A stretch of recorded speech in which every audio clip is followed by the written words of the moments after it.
We're recording, guys. After 1956.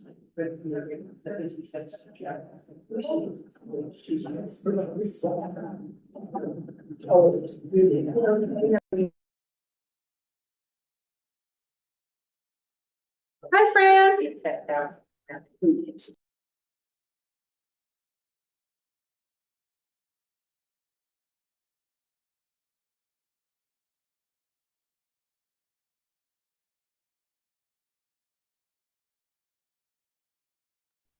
You're concealing from, Hi, everybody. Hi. We're gathering. I think, Ernie and Linda are coming, so. Give them time, it's too early anyhow. Is it sponsored? I'm just gonna mute and turn the video off until we're Yeah, ready to start. that's all cocktail live on their side. Oops. Where am I? Did I lose you? We're still here and Oh, good. until, well, we Okay. That's okay. to get here. no, We're missing Gertie and Linda. They did it all over across the street. I'm on the north side.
No.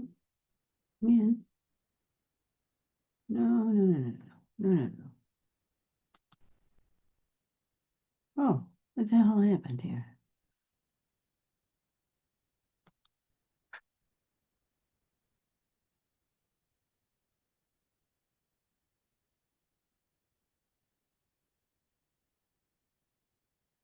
Oops. Soon. Where am I? Okay. Where am I zooming?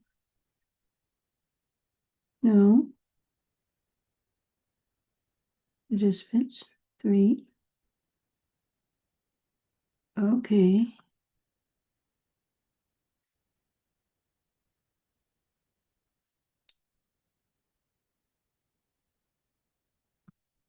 Where's my? Right. Oh, hello, folks. There I am. Yes, I can hear you fine, Fran. I can see you. Oh, I can't. Okay. You're just fine. Thank you. I'm gonna share my screen and pull up the agenda, okay? Okay. So give me a second. Where is my screen sharing? Share. Agenda.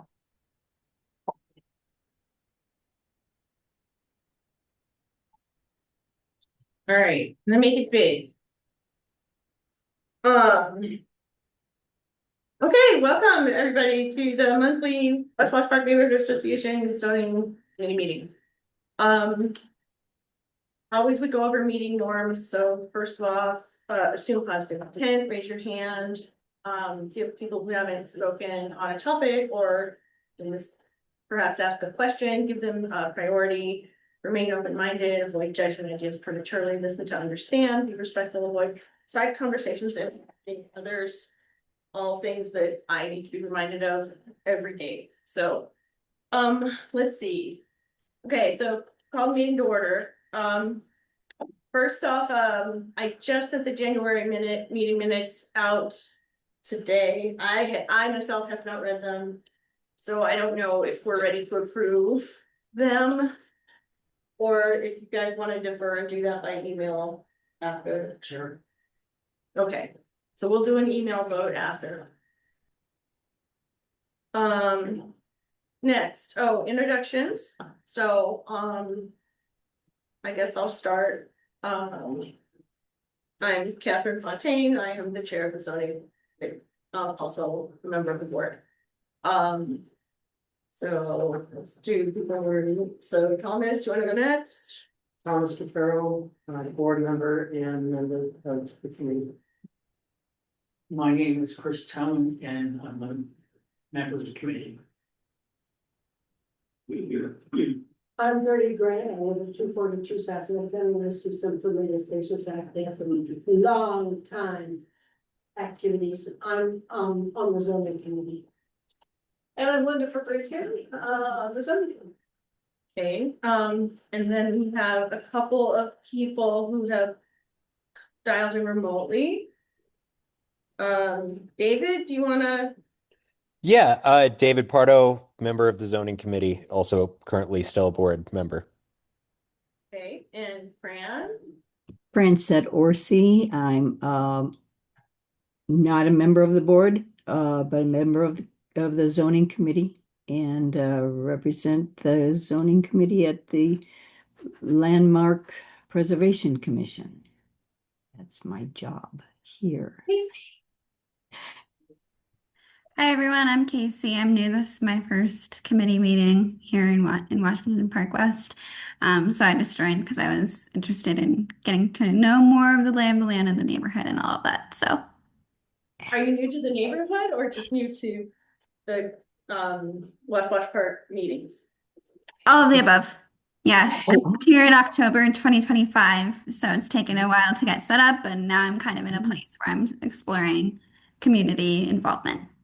Welcome to the neighborhood. Thank you. Okay, now we're gonna go around the room. Let's start with that side of the first row. My name is Gavin Speck. I'm the general manager at Left Hand Rhino and will be the general manager over there at the Dry Dock. I'm Eric Wallace. I'm the founder and CEO of Left Hand Brewing Company and now Left Hand Electric. I'm Michelle Redding. I'm one of the founders of Dry Dock and I am one of the owners of the land at the Pearl Street Shops. I'm Kevin Delane, the other founder of Dry Dock Brewing Company, and now part of Left Hand Collective. We merged with Left Hand last April, so we're happy to be all part of the same family and excited about the new location to be the face of our brewery. We've been around for 20 years, and so we're excited to be part of the Dry Dock Club. I'm Justin Fontaine. I live at 1075 South Road. Diane Forty, and I live at 1040. Jan Latino, I'm at 1060 South Pennsylvania Street. Hey everybody, my name is Christina Nono, my pronouns are she, her. I'm the president of WWPNA. It's my first zoning meeting, so I figured as interim president, I should probably attend at least a few zoning committee meetings, and so I'm just here to observe. Thanks for being here. Okay, one more. Oh, I'm sorry, I was in. Chris Meyer, I'm the CEO of the Collective, opening pub. Wonderful. Okay, with that, let me just go back to the agenda. I put 20 minutes on for you folks. So if if you guys, did you have something you wanted to present or plug in, or did you just want to speak? Probably speak at that time. And then- Where's the best place to stand? Probably right over here. In the front. So I don't know, where are y'all sitting? Are they sitting? Got the You're camera seeing right through the there. album, so if you stand It'll catch you. behind. It'll catch me? They can see your face. Okay, Yeah, like track you, so. that's scary. I know. I can't see if I can see. You should be.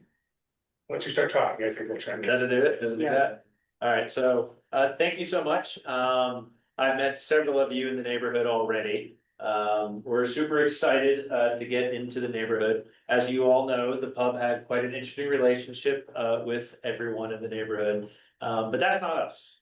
We're not gonna be a dive bar. The best way I describe it is we're not gonna be like a old school 1971 Datsun pickup truck, and we're not gonna be a Rivian. We're gonna be a Ford F-150. We are working on, if you went by the pub lately, you've seen a lot of work. We've painted, we've cleaned, we've scraped. If you don't know, I'll give you a quick recap of the stuff that we've done already. When the pub left, oh man, what a mess. There was mold in the basement, so we remediated that. The plumbing wasn't working, we had to redo all the plumbing. The hot water heaters weren't working. They left beer in the beer line, so we had to do all the beer lines. The floors were in pretty bad shape. If you've had a chance to pop in, we've sanded and filled and cleaned all that up. We've scrubbed the heck out of the bar. We're resealing the bar. We're redoing all the Coke lines in there as well. Coca-Cola lines. We're redoing the AV. I heard some of the cameras on the outside were fake, not working. So we're doing that. We've gotten rid of the lovely green and yellow windows on the front awning, including the sign out front. If you noticed in the back, what's called a grease trap, where you put all the stuff from the fryers, it was literally melted into the ground. We've already replaced it, cleaned it up. We were trying like heck, Kevin, our GM, I've been back there, we're trying to scrub that stuff off the wall. Man, that stuff is tough to get off. So we're trying to figure it out, clean it all up. We are, much to the chagrin of some of the neighbors I've talked to, we are gonna get rid of the back deck. For several reasons. One, it's in really bad shape. Really bad shape. There's trash and everything under there.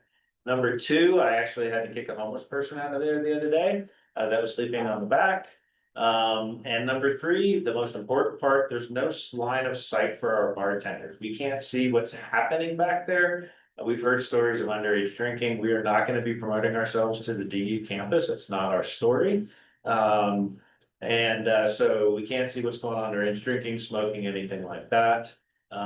We're gonna have, obviously, there's rules, no smoking on the patios, all those kind of things. I've tried to meet our neighbors. I've tried to welcome people into the neighborhood. We've been around as Left Hand Brewing for 32 years. You heard Dry Dock's been around for over 20. We've done a great amount of work in our communities. One of the core values that we do is giving back to the communities where we work, live, and play, and that means a lot to us. So that's kind of a snapshot of what we've done so far. I've lived in the restaurant or in the pub the last couple of weeks, and you've seen me. Like I said, I've seen a couple of you. Welcome to anybody that wants to come by and check out what we're doing.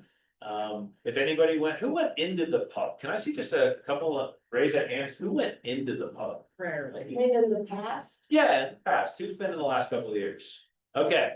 So the ladies that went in the bathrooms, yes, we're redoing the bathrooms too. yes. Oh, yeah, yes. So we're cleaning that up. Can you make sure that we can get in and out of the stall?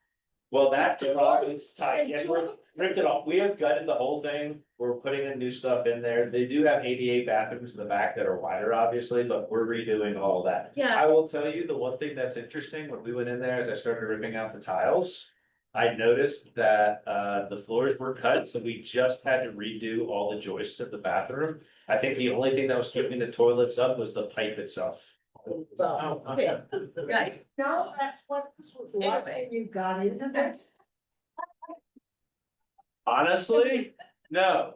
There was a lot of things that I did not realize that was as bad as it was. I mean, the kitchen, let me tell you this. Oh, the kitchen, I forgot to tell you about the kitchen. Yep, tell you about the kitchen. I got you. The kitchen was, they don't have a grease trap in there, so all the grease was going down the pipes. It looked like the kitchen was about to have a heart attack because it was so coated with grease on the inside. And then the mop sink was broken. and the pipe was broken and it was just leaking out anytime I filled it into the kitchen. So I'm gonna now ask Kevin, our GM, to talk a little bit about what you see from the food and beverage side of things. So you're up. I just want to say, this is including questions. Yep. Cool. Okay, Yep, thank you. you've got 12 minutes. Okay, real quick. Thanks, Chris, appreciate it. First of all, just regarding everything above, we just hold ourselves to a high standard as far as operators. We take a lot of pride in our work. It was actually just really disheartening just to see that, a restaurant and a pub could be treated to the degree in which it was. It's just not the standards we run our other operations at. So the expectation is just so much higher for us personally, and be able to reflect that towards the neighborhood. The front room, it's gonna be the classic, bar setup. We'll have a little bit of a lounging and low top area up front, or high tops in the back of that front room. The middle room, there'll be dartboards, a few electronic games. We'll have foosball likely in that middle room that's attached with the kitchen. In the back room, we'll have there's the stage, so we'll do some live music, small. I would be surprised if we can get a drum kit on that, so it's probably more acoustic style stuff. That'll be more of an overflow and just more of a hangout space as an extension of that first room. As far as food and beverages concerns, we're gonna try and offer a little bit of everything to kind of please everyone. There'll be a wide array of options, full bar, obviously. It'll be dry dock brewing beer centric. We'll have some left hand on as well. We'll have wine. We'll have different levels of craft cocktails. We're not doing $1 pickle shots and stuff like that, or bottles of liquor that cost $2 for a liter. We're not. That's not what we're selling. We're a little bit higher quality products, and to be able to kind of cater to most people in the neighborhood. And as far as food menu, it will also have some variety. We'll do burgers, chicken sandwiches. We will do wings. But we're also going to have some healthier options. We want to cater to the fact that this is a very walking, biking, health conscious neighborhood. There's a gym literally right next door to us. We want to cater to those folks as well. So we'll be doing salads, wraps, protein, quinoa bowls, and such like that as well. So we just kind of want to have a little bit of everything. We won't have a massive menu. 4 or 5 items, kind of per section, and kind of keep it nice and easy. Yeah. Cool, thanks, Gavin. Cool. All right, now the hard part. What's the questions? Yeah. Yeah, So you mentioned having live music on the stage. Correct. How late are you gonna have that? Well, that'd be in- Say that. I'm sorry. How late?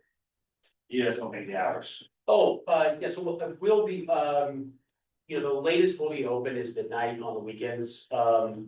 Typically you cut music an hour before that, we kind of give everyone an opportunity, but it will always be indoors. We're not, there's no windows that will open up or anything like that, so it'll all be inside. We're not doing anything outside like music also.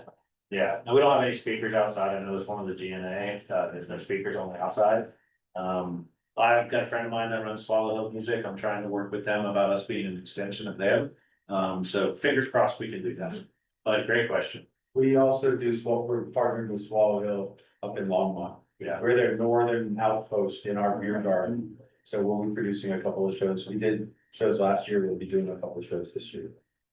What are the hours? You didn't answer that question. So we'll be opening, it would be Monday, 7 days a week, 11 AM. And then we'll be midnight on the weekends, and either 10 or 11, dependent on traffic and flow through the weekdays. So we're not trying to keep it open super late on a Monday night. There's no need for that.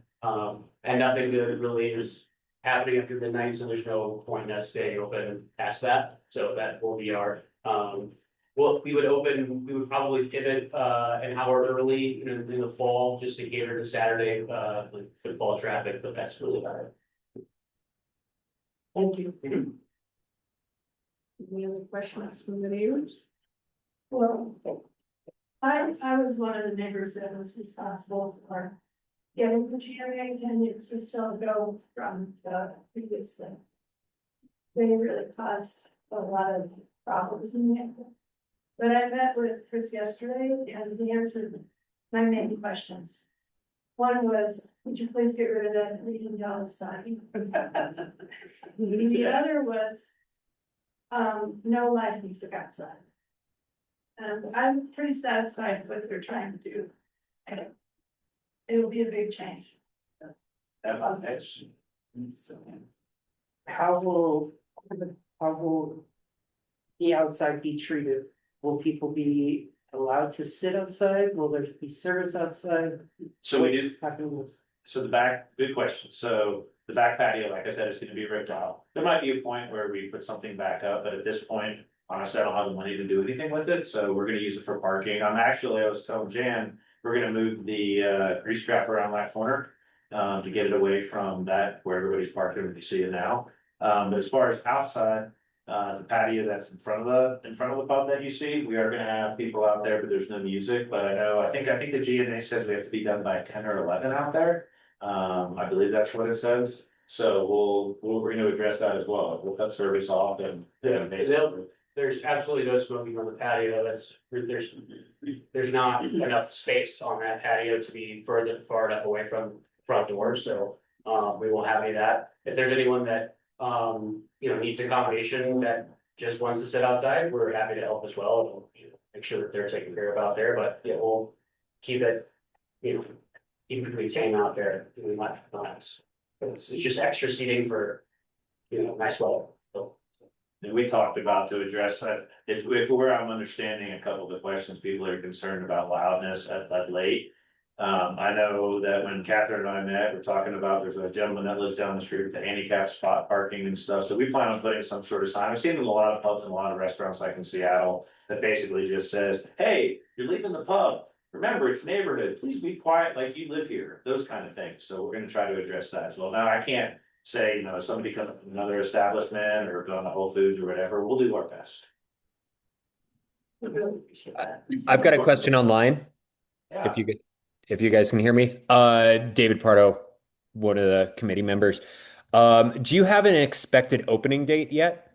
That's a great question too. I was saying 4/1 internally, but every time I find something new. So I'm shooting for sometime in the month of April. I don't know when yet. Sometime between 4/1 and 5.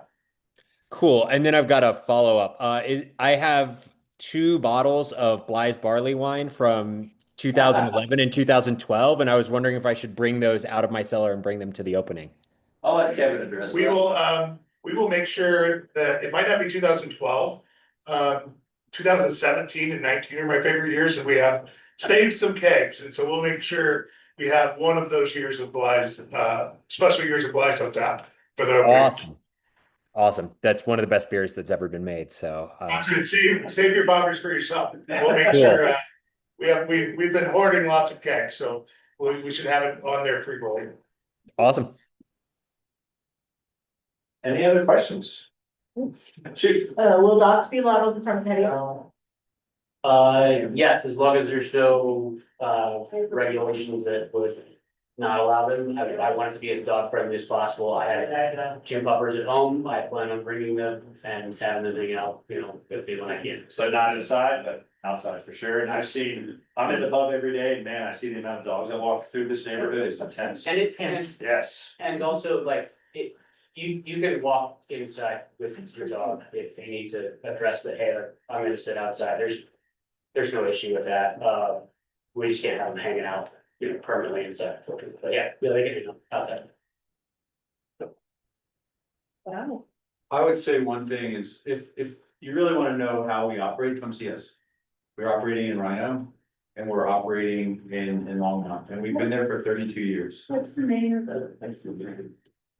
So it's left hand Rhino, easy drinks. So we're right across from the Mission Ballroom, so that operates a little differently than this spot will, or the place in Longmont there. If you're in Longmont, come by the brewery. I mean, our tap room. We're a community focal point, we're a third place, we've given back millions of dollars back to the community over our 32 years. And, that's what drives me and most of our team is having an impact beyond just a paycheck and making beer, we all love beers as well. But, it's meaningful to my kids' work in the brewery. My wife still helps in the tap room. She ran it for years. We grew up, my wife's from Italy. I grew up in Germany, Japan, Turkey, Italy, and know how those community centers function over there. And that was our original vision when we first started. So just so you know, our background, I was an Air Force brat and went to the Air Force Academy and went overseas. So that's how I grew up. And that's, as a young adult, that's the environment that I lived in.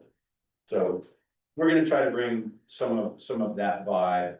We're not, we don't want a bunch of craziness happening after. We're too old for that. All right, well, you have you have one more minute left. I have one more question. One more question, Fran. How did you land on West Wash Park? From Longmont to Rhino to West Wash Park? How did you land there?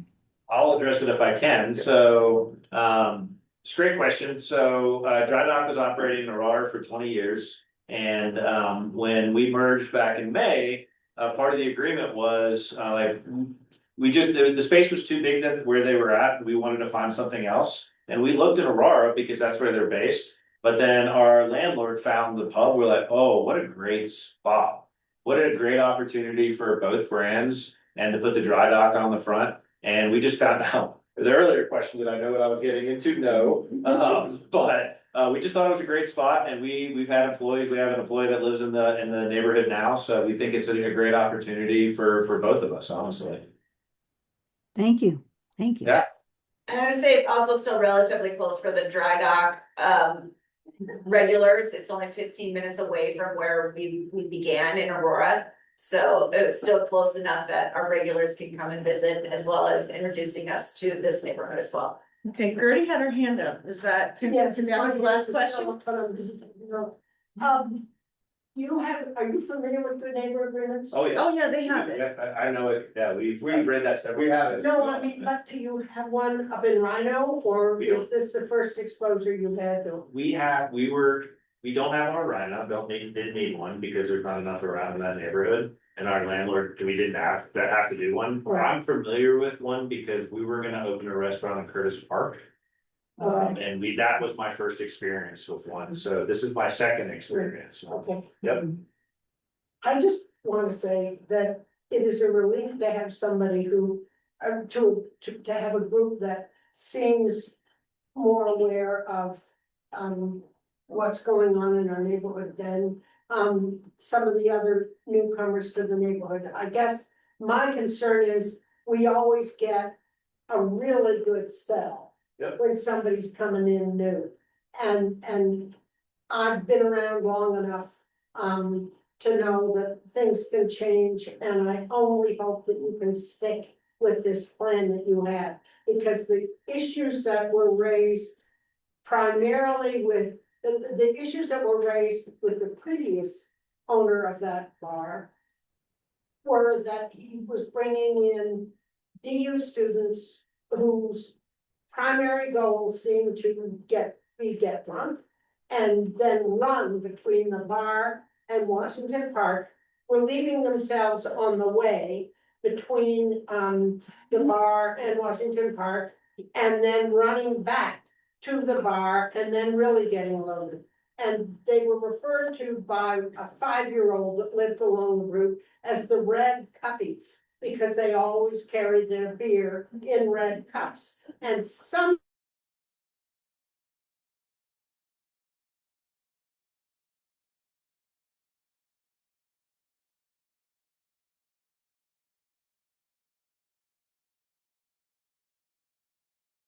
hoping that you can bring people in who will be respectful of the neighborhood and the fact that this, at least for the most part, around that side north of I-25, is a residential neighborhood with people who have kids who may work or who may work 9 to 5.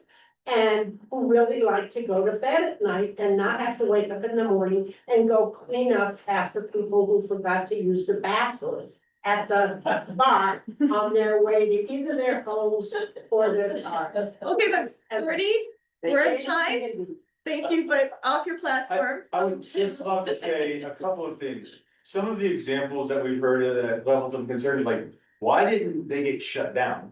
Number one, because what you're describing is completely illegal. I completely encourage you to come visit us in Longmont. You will see what we're talking about. We don't have people leaving with open containers. That's illegal. We don't have a problem with trash and urination and whatever's going on in our neighborhood. It's inconceivable to me. It was bad. The thing that someone can operate like that and get away with it. Oh, please, many times. Yes. Frankly, the police actually frequented that bar. Well, yeah, and you know, that's probably one of the tightest GNAs you've ever seen. Yep. And will ever see. That, how do you think that happened? Well, You know, obviously it was chaos. Yes, and their they're, mediation is how it came out. yeah, Well- because they, like, you're asking, how did they stay open? How did they not lose their license? That was pretty much what did it. Well, Yeah. then, you know, Craig Jones, who was the culprit, basically, he stepped out of it and gave it over to another associate. And then COVID happened and it kind of closed the bar down for a while. And these last few years, I don't know who's been managing it. It's been quiet, let's say that. But, you know, whenever they would violate the good neighbor agreement, a lot of people didn't know. You know, we used to have to ring the bells and say, hey, you can't do that. I mean, you had a jumbotron out on that street one night. You know, Okay, so I'm gonna have to cut it off. Time? Thank you so much. Thank you very much for Thank coming. We have a whole, another bunch of agenda stuff to get through. Please come see us. Of course we will. I just want you to know, the last time I was in your bar, there was an aggravated robbery. Oh, my You gosh. were there, not your bar. No, we're moving in. Oh. Yes. It was a board meeting. I can't recall an aggravated party. We've called the cops on our own customers a couple of times because we misbehaved. But other than that. Thank you so much for coming, folks. Thank you, Yeah. thank you. We're gonna do our best. Wow, y'all can take it off, okay. Thank you, thank you. I guess they don't wanna stay for the rest of the See agenda. you, ladies. come see you, I didn't know you were settled. Okay, next up, I'm not on the whole donation. Oh, see, I'm gonna, oh, I gotta share my screen again, I think. So. Share. Okay, moving right along. It's just the agenda. Yes. All right,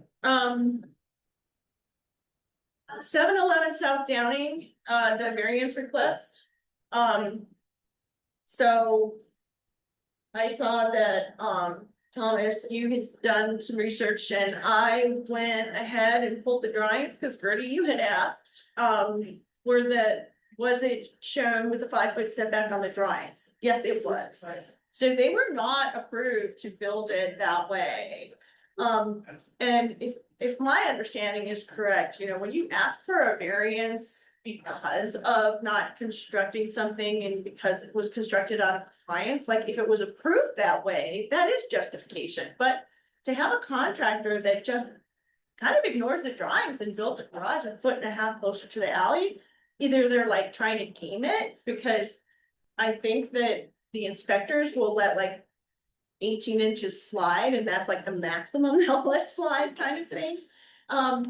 Or they're just really careless, but that shouldn't be on the homeowner when the contractor puts something in the wrong place. So, Catherine, who proposed this? Was the building inspector inspected it and said it's not 5 feet, or did the contractor say we have a screw up? I believe they were caught in an inspection. Okay. After being caught, that they applied for the variance. That's my understanding. I don't I don't know if that was explicit in the documents. But I mean, that seems like the logical thing that would happen. And does this committee have authority to file something with the zoning commission for or against this? Yes, we were notified of it because Oh, you- the neighborhood association does have an opportunity. To voice a opinion in either, we could say, hey, we support this variance, we don't, we oppose this variance, or we're not gonna give a position. So I don't know if anybody has any thoughts on letting contractors ignore the plans that are compliant. Is it just a garage? Not an ADU or something like that? It's just a garage. Yeah. Thomas had Three some, stall, double wide and a single. So from an access point, the double is probably not an issue. The single could be an issue. Yeah. yeah, And they that's, have to do a 30-point turn. in well, order to that, get and in. that's why the picture that I caught on my way back home was I caught somebody doing a 7-point turn because of a tight situation. Like what the code is supposed to prevent. Yes. Now, the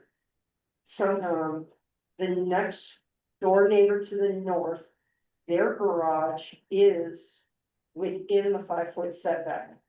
So they are approximately 3 feet back.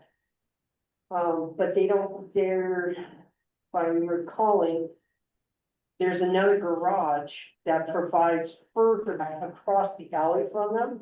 So it is closer to 21 feet, 20 feet between garages, whereas here, because of the fence being right next to the alley, it's not there. Now. Well, I'm confused about, well, because I don't understand it enough. Okay. Who is applying for the variance? The residents and. Yeah, I think that the resident is fine. And, what if their variance is denied by the city? Do they face fines, consequences, or I think they have to fix it. contractor? Well, the contractor should be the one responsible. Right. It's up to the private parties. Whether it's the owner, whether it's the contractor, it's up to them to figure it out. It's not us to figure out how they rectify it. And whether there's fines, I don't know. I would suggest that moving it is the proper course of correction. Here's Yes, the, what is the proper course of correcting it. moving? Oh, moving it, yeah. Here, FYI, so here's the building, here's the drawing, you can see that this is the property line, if you can see my cursor. This is the garage, and then you can see that on the drawing it's marked as 5 feet. So, you know, it was clearly on the drawing that it would be set back 5 feet from the property line, and it was approved that way. I mean, on the one hand, it's like, is this worth it? Cause it's gonna cost somebody a lot of money to fix. On the other hand, like, I don't think that there's a fine in this situation. You can just apply for the variance and, you know, you either get it or you don't. And it feels to me like you should have to pay a chunk of money when you make an error this egregious, but I don't think there's any mechanism. It's either they make you fix it and that costs you a bunch of money, or they don't make you fix it.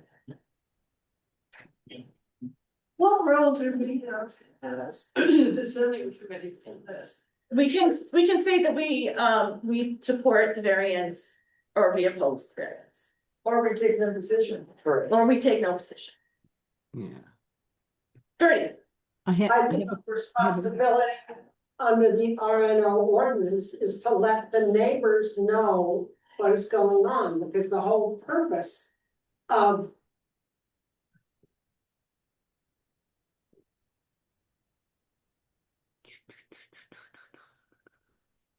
Did I get frozen? Oh dear. responsible for this should be made to correct it for two reasons, one of which, given the language of the Board of Adjustment and the reason for giving variances is financial hardship is not a reason. And secondly, I just think this is pure carelessness. On the other hand, when you look down the alley, there are fences built all the way out to the alley. There are other garages that are built out within the 5-foot setback. But to me, that's not a reason to ask for forgiveness for a really careless mistake.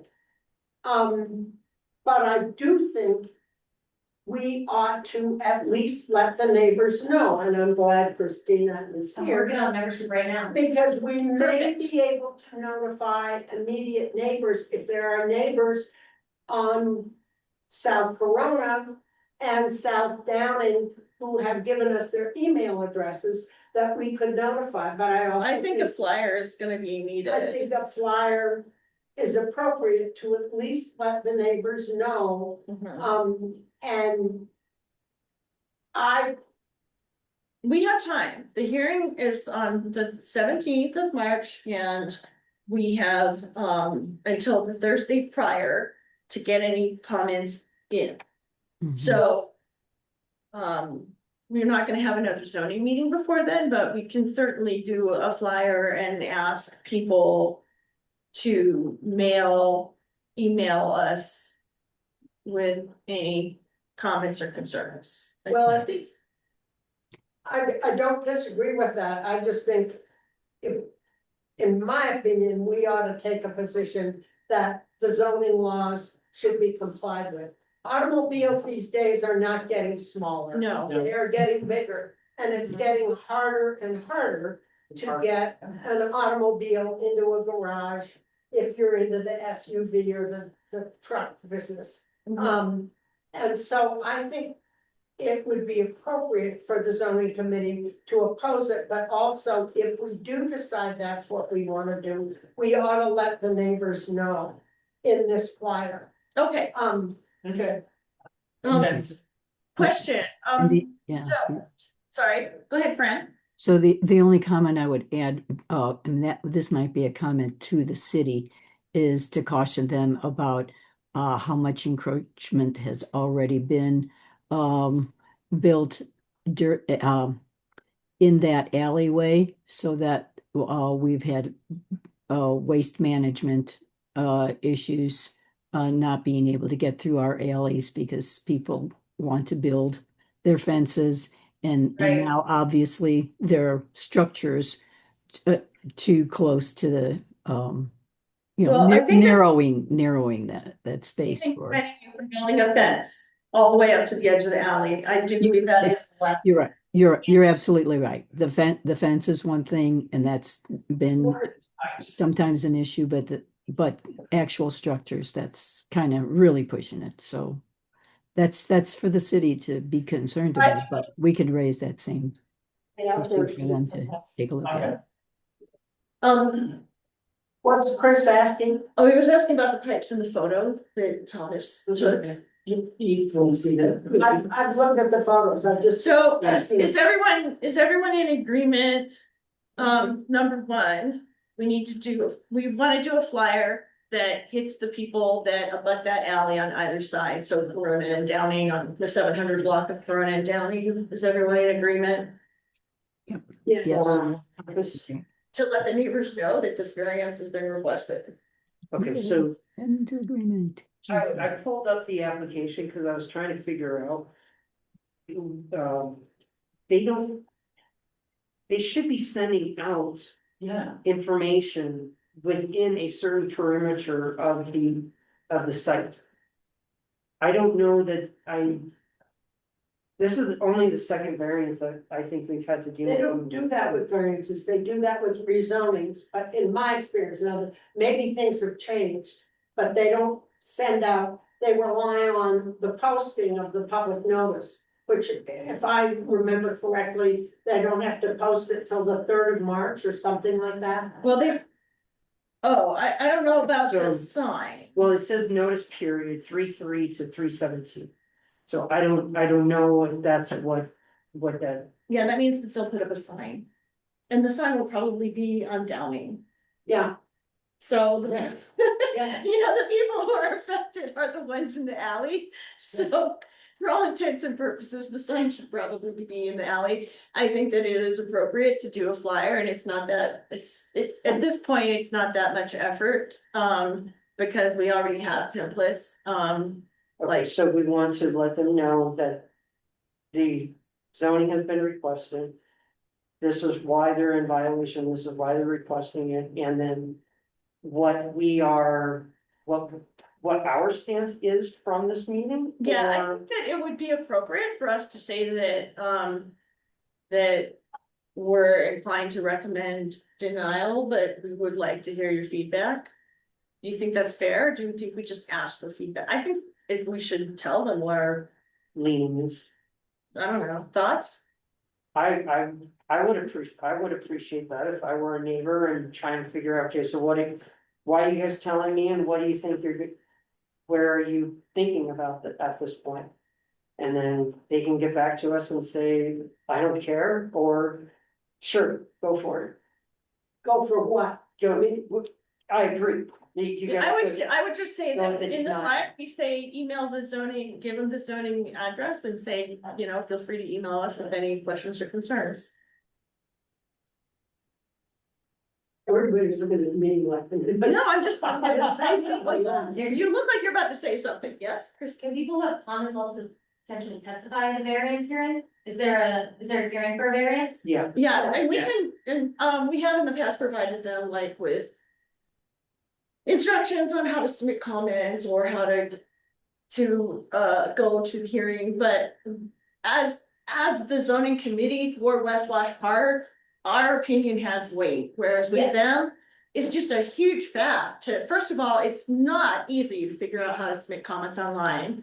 Second of all, it's not easy to make it to a hearing that's at 9 in the morning on a Tuesday or a Thursday. Yeah, Um, no, and I completely so- agree. I was wondering if it's also helpful to tell them that they can submit comments to us, but then sometimes people, for lots of reasons, are skeptical of neighborhood associations. And so, yes, you have the avenue to submit comments to us, we'll represent those, and you also could submit them on behalf of yourself. But yes. again, that's up to you guys, I'm just. I mean, they can reach out to us with questions or concerns. We can tell them what our proposed position is, and if they agree or disagree, you know, let us know. If they don't, if they have, you know, concerns with our proposed position or whatever, and then we can give them the instructions on how to submit comments or access the hearing or submit exhibits, whatever. Yeah. And the deadlines that are associated with all of that. So I can put all of that into a flyer, woo! And hit it with, hit both sides of the alley. If that's, That's all you need to do, it's. yeah, You just got 700 block. I'm cool with that. I'm looking at the timeline, and if we invite. I mean, number one, the zoning committee makes a recommendation to the board of West Wash Park. mhm, The board, because the meeting is on the 3rd of March, which by the way is the night of the Democratic caucuses. The board would be the one that, would either accept or reject whatever the position of the zoning committee. mhm. And I think if we put in the flyer what people can do on their own without relying on whatnot, because I think. Although it's nice to believe that neighborhood associations carry sway, I am not convinced that the Board of Adjustment zoning is going to. I don't want neighbors to rely on whatnot to advocate for them. I think it would be Yeah. appropriate to ask the neighbors to inform the zoning committee or whoever is the contact on this, how they feel about it, but it's up to them to send a comment to the Board of Adjustment and explain to them how they do it. Which is not, I don't think, that hard to do. It's a fact, I promise you, it's not the easiest thing, but We could provide the email address. yeah, I always do. And that would be probably the easiest Just thing. to tell you, I haven't done it. No, I agree. It's harder than you think. Their whole situations are online and challenging. Okay, so, we're over time on this, but I will go ahead and do the flyer, before we make any, and the result of this is we will make a recommendation to the board, which we can go ahead and do. At any point, I think wait until we get solicit from the neighbors. If these people are serious about getting their variance approved, then they should go to their immediate neighbors and get them to like sign a letter. Same here, or something. No, I mean, nobody has contacted No, the applicant at this point, and from when I asked or said, we don't know whether this is speculative, from what Thomas replied to me, or David, or somebody. They built it. Thomas, that, the 444 Cherry Street address, which is listed as the owner's current address, is owned by the same people that own this property. And I don't know how long they've owned it. I appreciate Thomas doing that work, but it's just, so, It was a rental since they purchased it based on Zillow data. It's been a it's been a rental. Okay. rental since 2010, when they purchased it, based on Zillow data. okay. Okay, time check, because this is going on for quite a long time. Let's try to get to the action. Because it sounds like you've just come up with another idea for something else. For somebody to reach out to the owner or to the applicant. I can do the flyer, but I would hope somebody else can take up the applicant communication. Yeah, to me, the applicant is irrelevant to the issue that this is a violation. I think it pushes me over the line to go along with you guys. What do you mean? That, you know, this is a rental property and the owners and the contractors can give a fig about it. But they got taught and that's Right, why they got they're taught. having to go this route. There's no question of, there's some nice people living there and their contractor accidentally made a big mistake. And they're really sorry about it. That's not the case. Yeah. I think we should say, yeah, we oppose it, this is a violation. No. And Fran. from there. Okay, I- last comment. I concur. Did that make sense? I concur, okay. Curse. Okay, sorry, Gertie. We need to put in our letter to, or our recommendation to the board to put in the letter, language from the ordinance. Creating, establishing, whatever, setting the parameters of what the Board of Adjustment can do. We can't just phrase this in, we think this guy's a schmuck for violating the ordinance. We need to put it in language that, is language of the Board of Adjustment. Yeah, I've done that before too. You're giving me more and more work, my dear. But once you get that language, then it's very good to use every time we have one of these. Yeah. For a long time, I know. Because the last one was for a variance prior to construction, whereas this is one where they're requesting It it. was that huge garage for the. Yes, garage. The garage wall. Okay, so I've added to the agenda, going through action items at the end, so I'm hoping that you're really getting these action items and we'll go over the last thing. Okay, and we're gonna move on. How about, don't we need a motion? I don't think we need a motion at this point because all we're doing right now is writing the letter, doing. We're making a recommendation to the board to oppose this, I thought. Okay, so we're gonna proceed with the recommendations regardless of any neighbor feedback. An action item. Okay then. motion to write a letter, submit a letter in opposition of this variance. The So motion would be to suggest to the board opposition to oppose the variance. Yeah.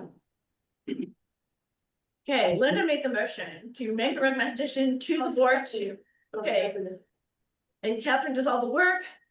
All in favor? I, Flyer and letter. Action item. Me, What was the vote? Is it unanimous? yes, David and Fran. I think we all said yes. I don't, David, were David, you in favor? I think we lost him.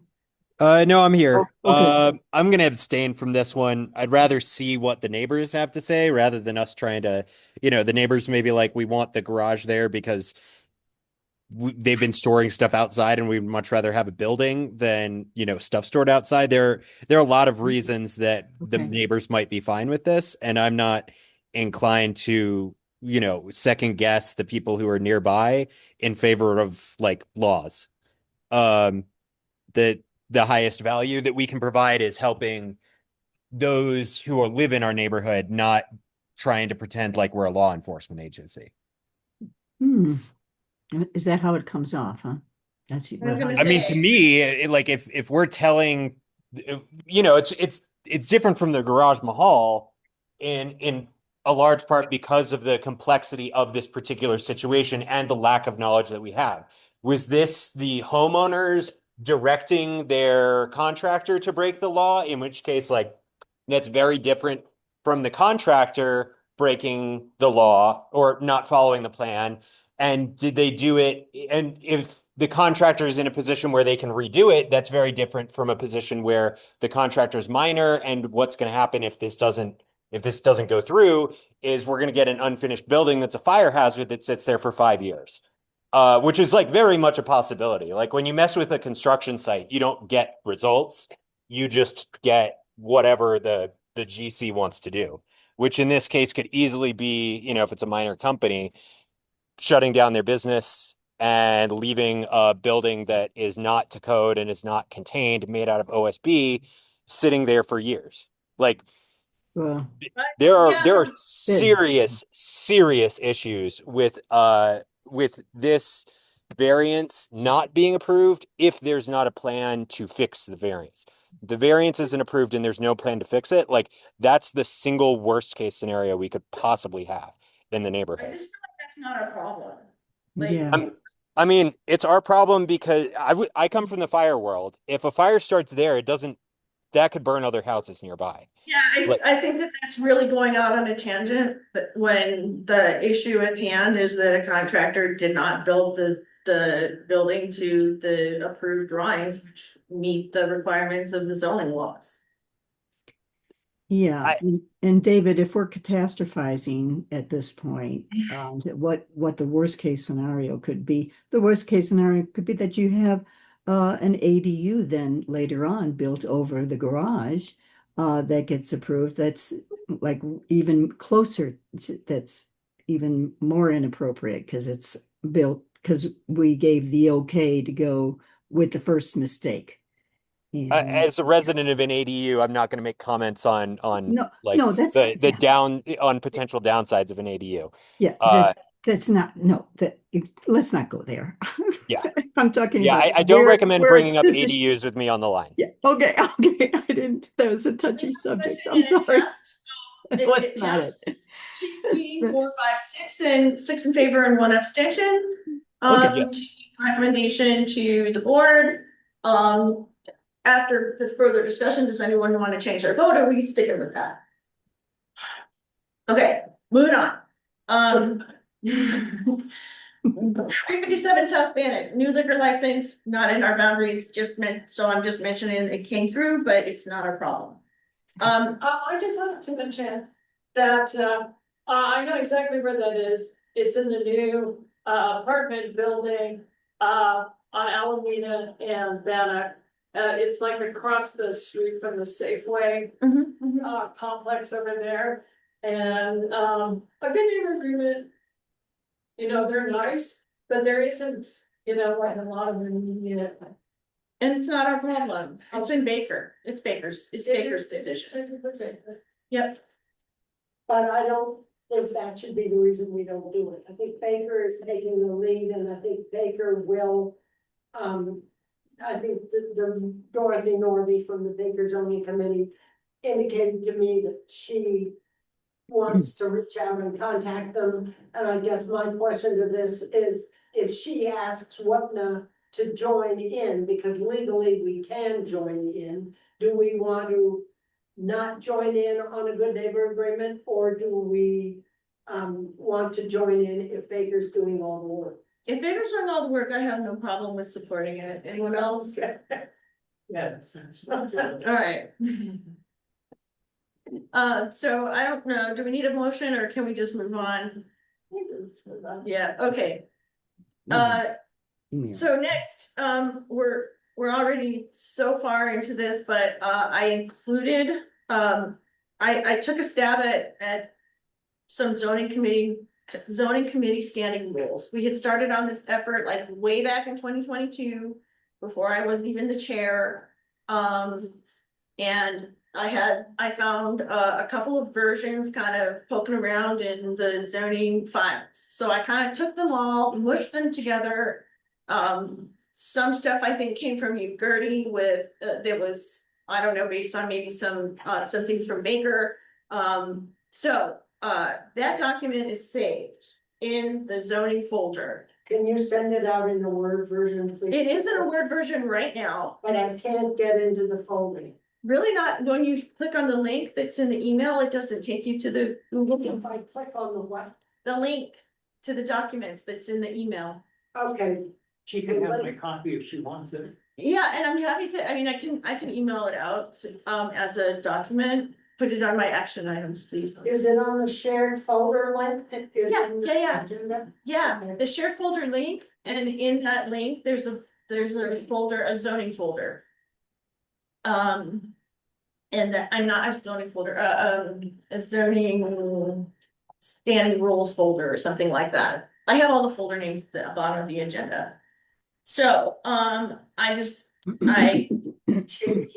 said, I took a stab. If everyone could take a look at it, then we can discuss it at next month's meeting.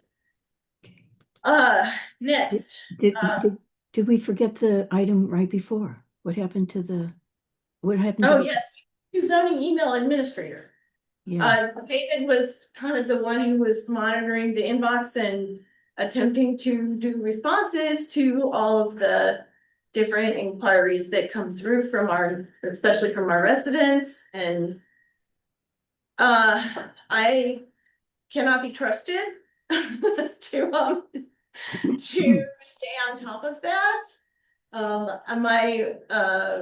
My ability to respond is gonna depend on my time and energy, and I think our constituents demand better.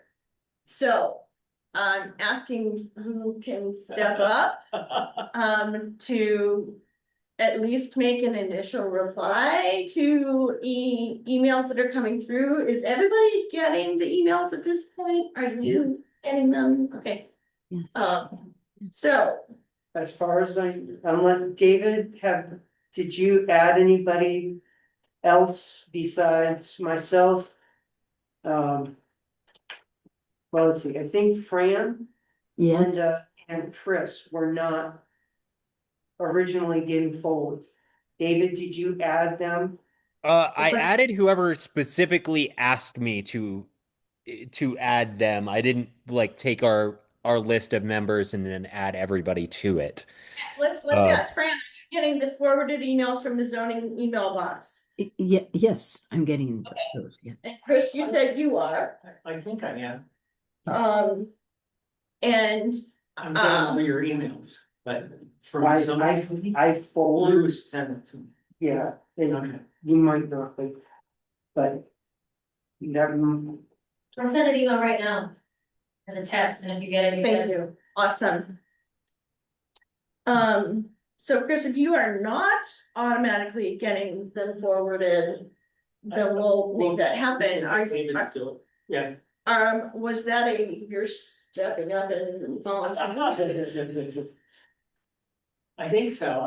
The problem I have is that I get hundreds of emails a day. And I'm an employee that separates these, puts all these in one box for me. So we can probably deal with it. So they would do that for me. Yes. Okay. That'd actually be pretty cool. That would be pretty cool. You have an employee who would find all of your zoning emails and put Yes. them somewhere for you? I think they can be trained. God bless them. It's an Okay. older individual, but they do well. David, how much longer do we have you? Another month. I officially move in like 30 days. Okay. So I'm gonna put you as an email admin, David. Thank you so much. Sorry to, be a little downer here. I think we just need to be careful if you're paying for someone. This is you paying for someone in your personal life to manage all of your emails, not specifically with. Oh, they're already doing it. Right, but I just wanna make sure we're being really clear that like. WIPNA isn't paying someone to manage an email. Oh, no. I know, I unfortunately, it has to be said because it's needed to be said in the past. But, and I don't think that's you, but I just wanna make sure. No, it's not a problem. That's very similar. Thank you. Yeah. Cool. No, I need to update the enlistment part here. By the way, okay, I'll do that later. So all right.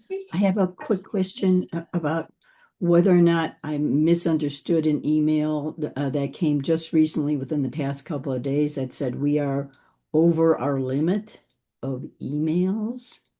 Yeah, we need to Some clean out sort. the emails, which is not my strong point for the zoning email box. I mean, I think that, I don't know how far that goes, but I would assume that we can just delete everything up until like it. Well, I just think you ought to delete all the emails that came earlier than a month ago.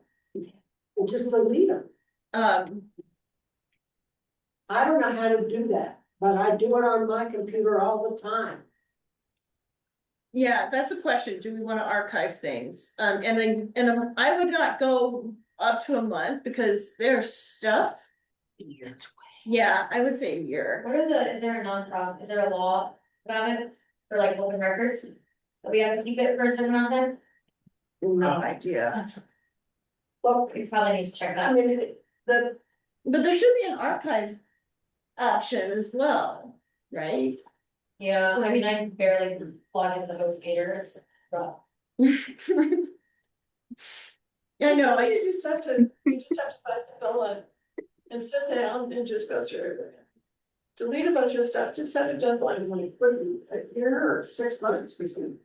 I mean, I'm fine with a year to 6 months, but I would check to make sure we don't break the law. I don't think there's any law that requires our emails to keep things. Especially emails, though, like, right, that's not official. The city's got. We keep agendas and meeting minutes and stuff like that. Okay, my question originally was, is I'm trying to keep up everything. Do we have somebody who's gonna take over the email administration job?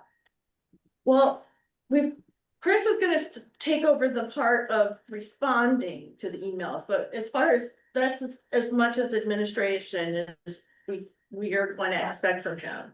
I can see how this goes. Someone needs to get in there and delete emails.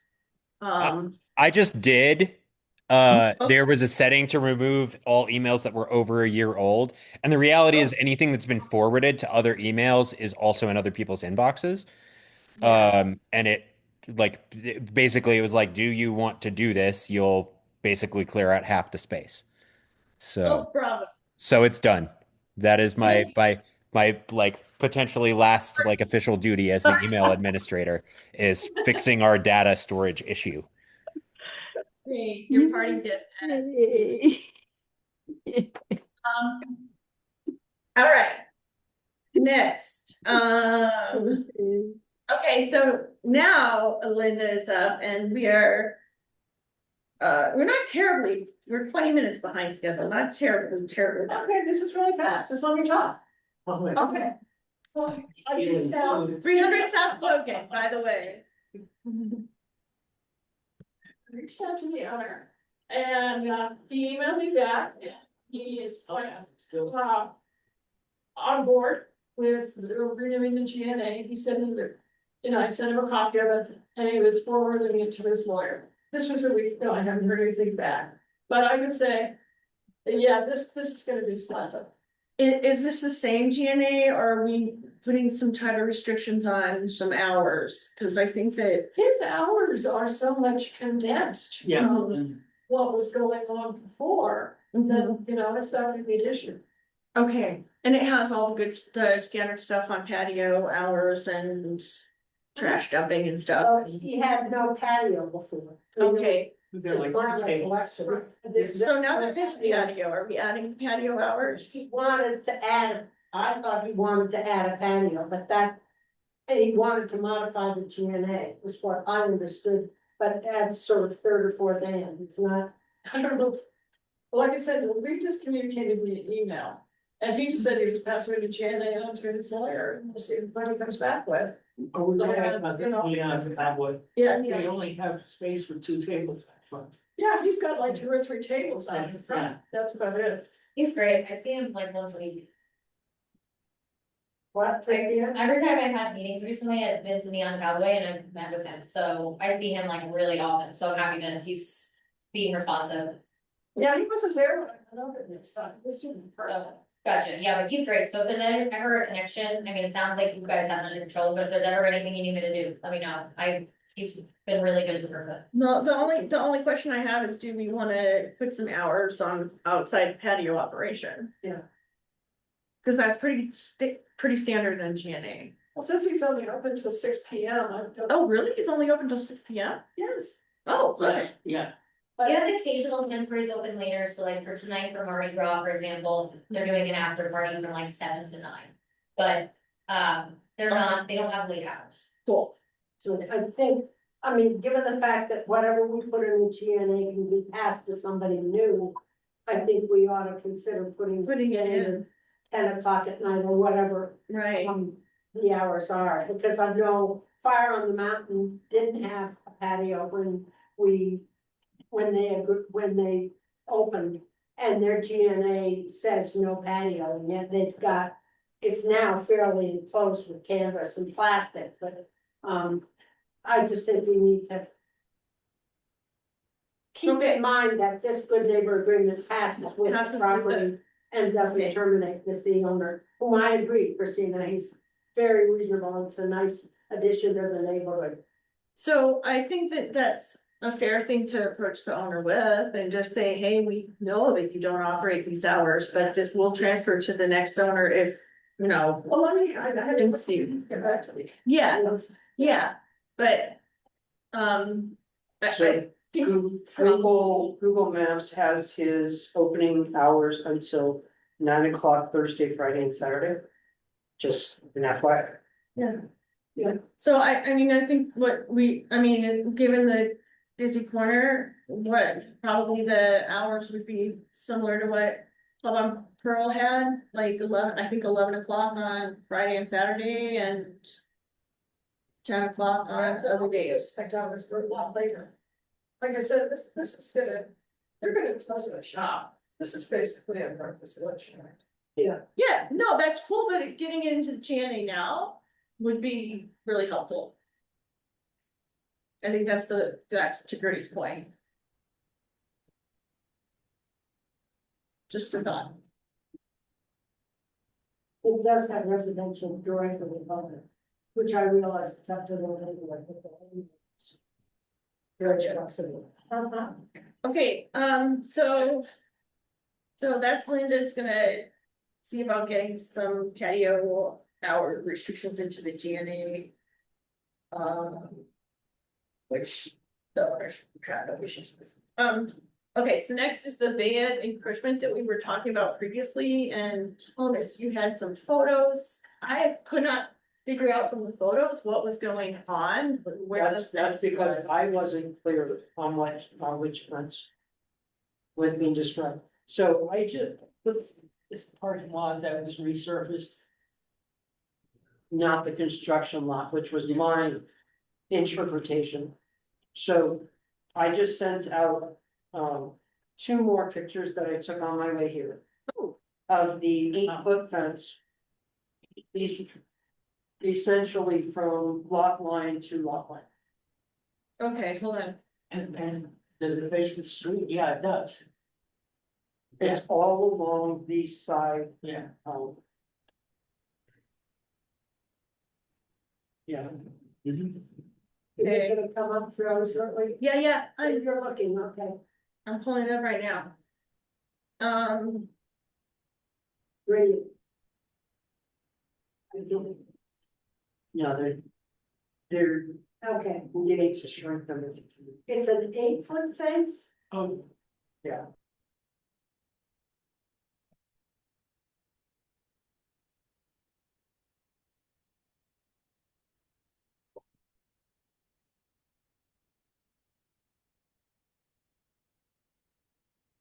Over 6. and this goes from the rear to the front? Yeah, Lot if you line? the previous picture, if you. Oh, there you Yeah, go. there you go. Sidewalk.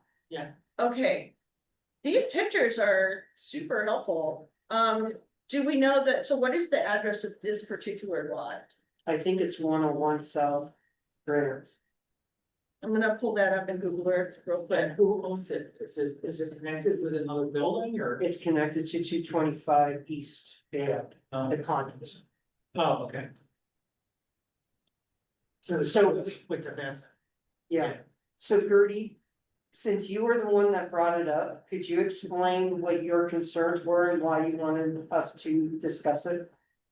My concern is the same concern that we had with the 6-foot privacy fence along the front, the old traditional front along Grant.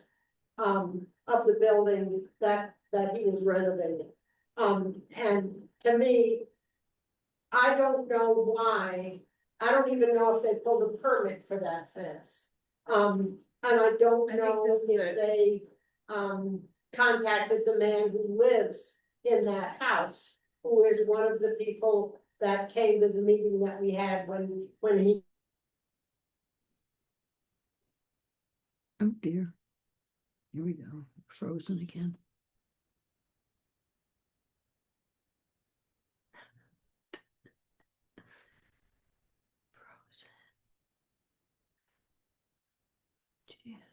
South side, southwest corner.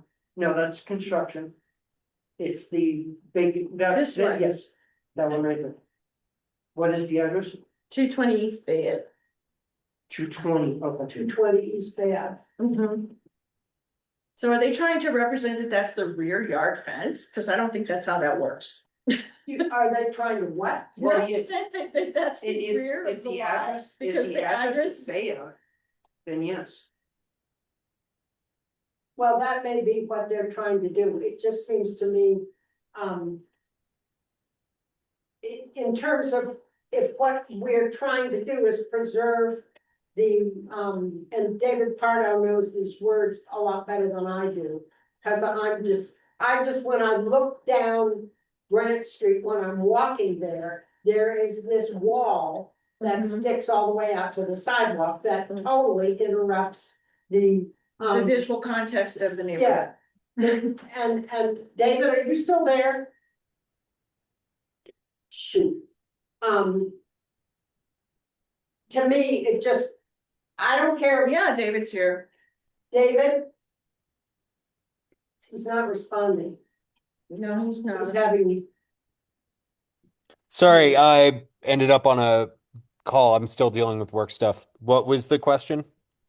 the question, David, how do you word it when there is a fence that's 6 feet tall out in the front setback? An illegal fence? An illegal fence because. So the rules about fences are that I believe they can't be more than 48 inches high and like 50% see-through in the front setback. Once you get out of the front setback, they can be 6 feet high and fully opaque. And with special rules, you can actually go 8 feet high and fully opaque. Um, but yeah, in your front setback, 4 feet is the rule. It's somewhere in probably either chapter 10 or chapter 13 of the zoning code. Um, And So here's a question, David, I'm sorry, but the address of this is 220 East Bayard. Can they mhm. just go, oh, but the front of my property is over here on East Bayard, so this is the rear, I can go from line to line. That would be hard to justify because even if the address is on Bayard, they still have a frontage on Corner. on Grant. Yeah. And Yes. so even if they were like Bayard's the primary and Grant is our secondary, the I mean it's something I guess my question is, didn't this go in front of the city? Has the uh what's it called? The group that looks at these sorts of things. Hasn't the meeting already happened or have they pushed it back? David, the question now is not the fence in front of the church. The question is the fence that they built Here. on the parking lot, on the lot across Bayard Okay, from got it. parking lot. I can't see what you're sharing, but I think I've seen the Hold on, photo. let me Uh, try again. yeah. Uh, I mean, if it's from whatever, is this the chain link fence that they put up around that lot? No, this is a solid fence.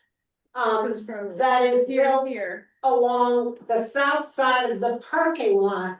And that parking lot abuts a single family house to the south of it. And the fence goes all the way from the alley across the lot to the east side sidewalk. Got it. And All my, right. Yeah, I'm seeing what's being shared now. So now So you they can see built a the, 6 foot opaque fence. I'm assuming yeah, 6 feet, and they didn't try to go higher. they Um, did. here it looks like.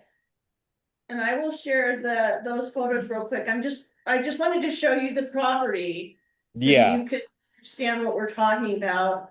And now let me go.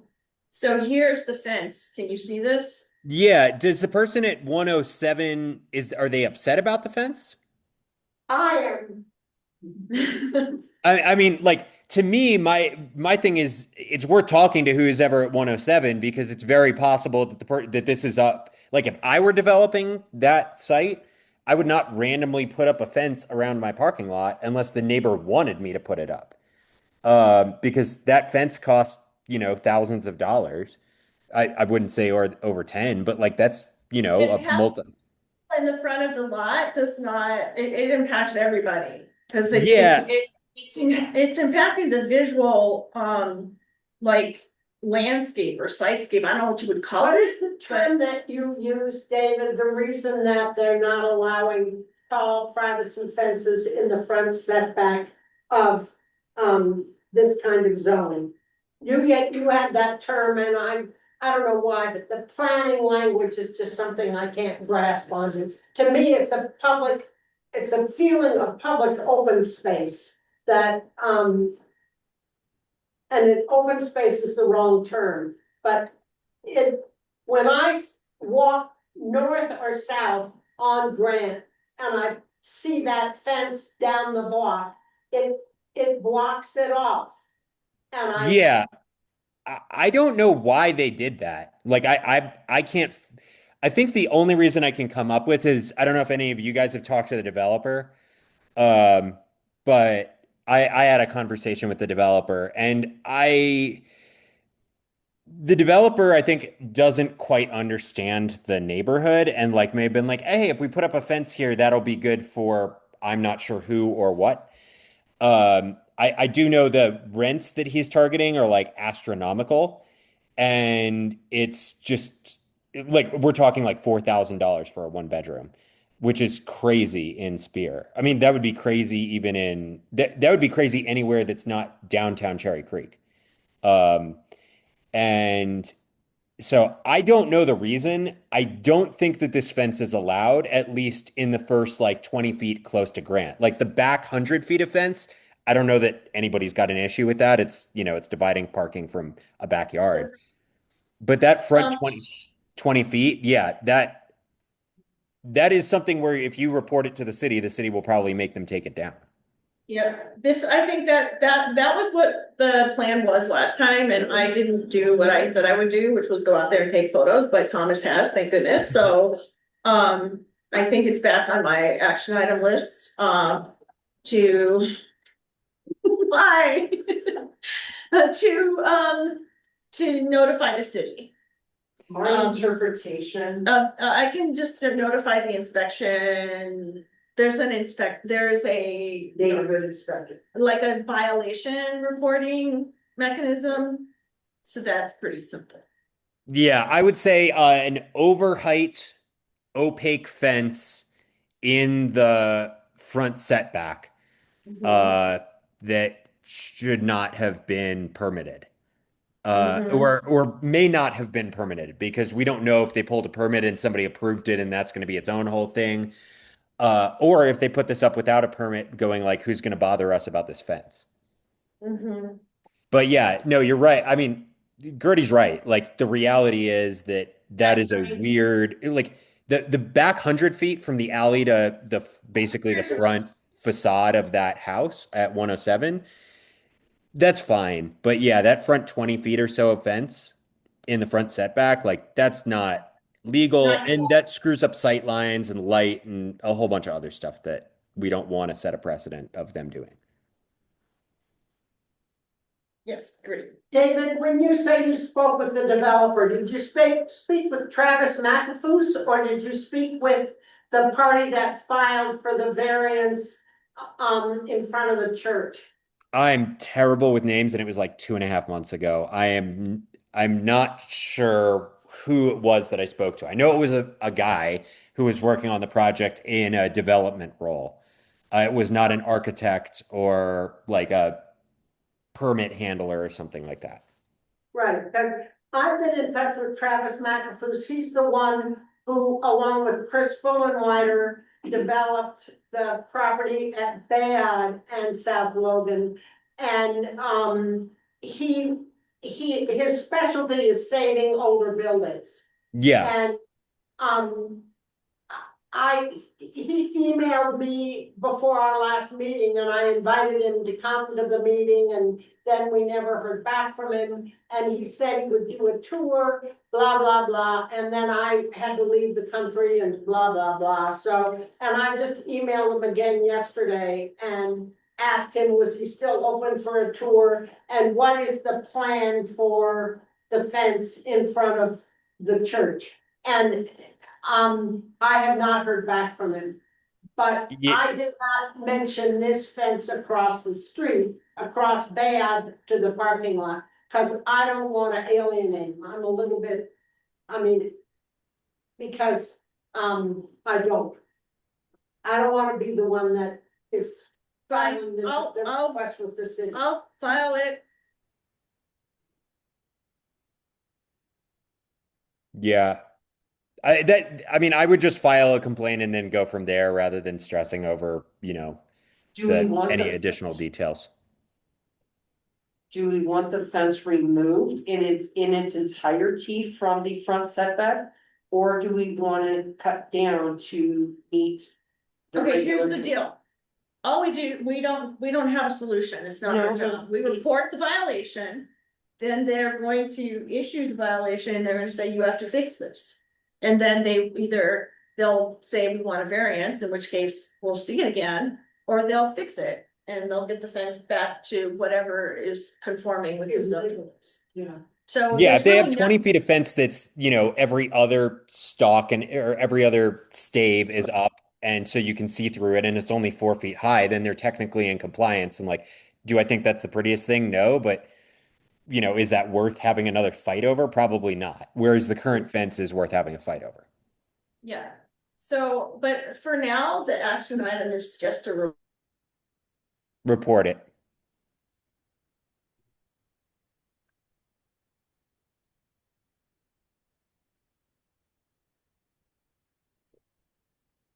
That's for the zoning code. Okay, thank you.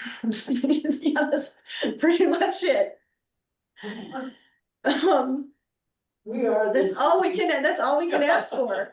Okay, Zoning Nazis. I still wanna know how to get my hand on this RNO letter to transferees for liquor licenses. I just emailed the Baker draft at about 6 o'clock tonight. Oh, you actually got it? In a format we can read? Yes, in word version. And you can put it in this thing that you say we can find if we click on this incredible link. It's in On page it's in the, 3 of the, or 2 of the minutes. yeah, it's in the email. And that's what it looks like. It says draft across it, but it was fulfilled by the Baker board. All right, next, so these should go really quickly. Just a reminder, there was this zoning mini bundle. It went to the city council hearing today. I'm assuming they approved it. None of this looked earth shattering. And it's on the NZAP agenda for the 24th of February. Then unlocking housing choices, same, also on the NZAP agenda for the 24th of February. So I think that's going to be a really good NZAP meeting. I am unlikely to be able to go, or attend. Someone in, David, maybe you can speak to this a little bit, but someone from UMD Denver reached out to me, Rob Greer. Yeah, he and I are buddies.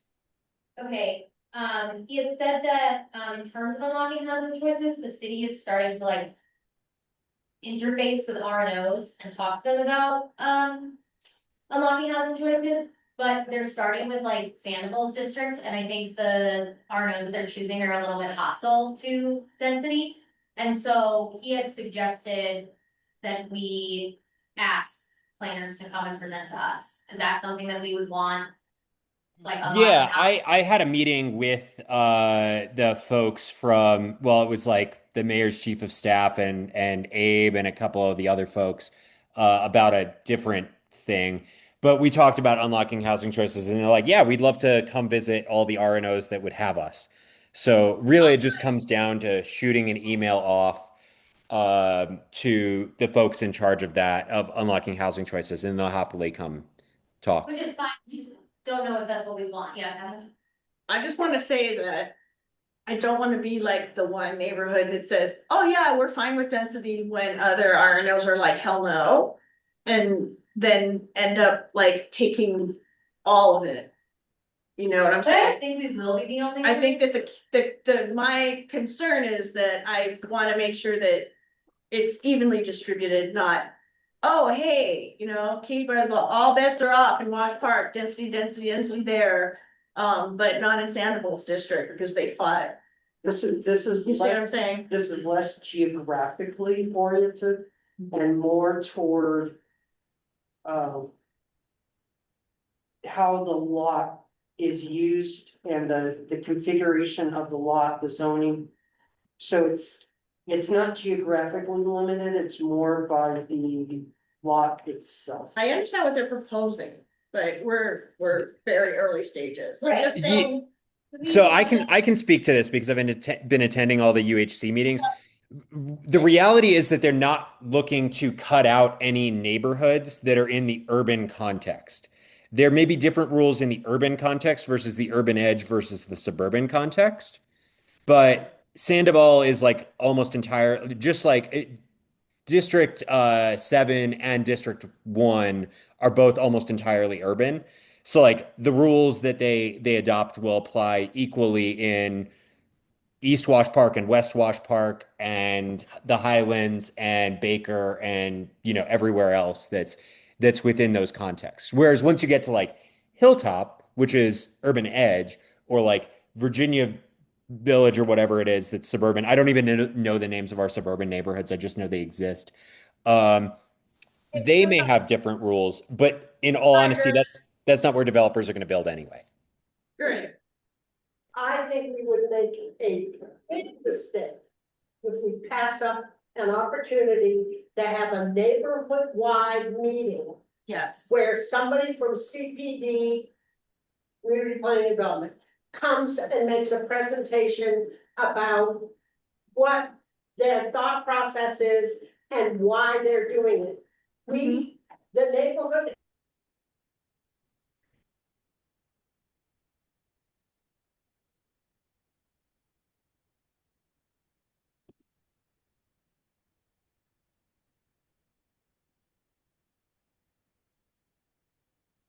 because we were following the directive of the people in the immediate area. And I was the one that ended up on the firing line in front of city council and in front of the planning board when, I had to represent the WWPNA position. I personally think we are remiss in our obligation to inform our neighbors what is going on and why. Okay. There are directives coming down from the state legislature, and there is an atmosphere in the city council now that there has to be some. Hey, come on back. Come back to us. We're losing you. Can you hear us? These people, and we could do a bigger meeting. I just I need to think go. it should be the general membership. Yes, meeting in April. at the board meeting, at the general. meeting. General membership Okay. meeting in April. I'll do And it. depending on how it's publicized, it'll get neighbors there, and maybe we'll have a for an election. Yeah. That, I think that's awesome. Okay, Sorry, I didn't mean to be rude. no, no, I sorry, you, appreciate you being your there's person. a lot to talk about in these meetings, my dear. Okay, moving on, I don't know if there's any update on. You're gone. Help. Help. Yeah, this is not impressive. Hey, come back. The We've neighborhood, lost. she lived out of the neighborhood at the time, and I don't know her address. I know what block she's in. Do you, okay, so what is your what are you asking? We need somebody from the neighborhood to be the contact when they follow up on their obligations, when Nary follows up on their obligation under the community benefit agreement. And I suggest Fran Topfer, unless me she's too. got somebody else who's closer. Fran, are you willing to be the point on 1000 South Logan for contact from the developer? Yes, I am willing. We lost, you froze, and so what is it we were talking about? What were you talking about? Now you're frozen again. Help. Nary and Esmond, because they've been contacting me. And Okay, I will contact and ask them to add, and I don't know what happened to the woman, I don't know where she just Sarah. doesn't reply to her emails and her Well, I telephone. think she sold her house, so I don't think she's really. You think she sold it? I think yes, she's ready. yes. That's if, yeah, okay. So oh no, they're gone again. Oh no. I have no idea what they're talking about. Yeah, I Oh. think it's still CBA compliance Yeah. stuff, but I'm I know. when we get them back, I'm gonna be like, you guys need to disconnect and reconnect. Can, Okay. Hey, sorry to oh, we Okay. lost. Yeah, I've seen the rest of the agenda, and I'm like, I'm here for UHC and to answer zoning questions, and we got through like all of that stuff. So I may, if they don't come back soon, I'm gonna like bail and work on other things. information. Okay. Oh. You can't, we're losing you. And stop. Okay. We're gonna like send them a message. I have no idea what we're talking about. It's still this. Well, I don't know if it's still We CBA follow-ups. have Just putting it there as a whole thing to look for that in this. Can I just What? update on your city, your voice? There is now a person whose name is Stephanie Liang, who is the director of Human Rights and Community Empowerment, who is going to be heading up, office. Mr. Silly Bear.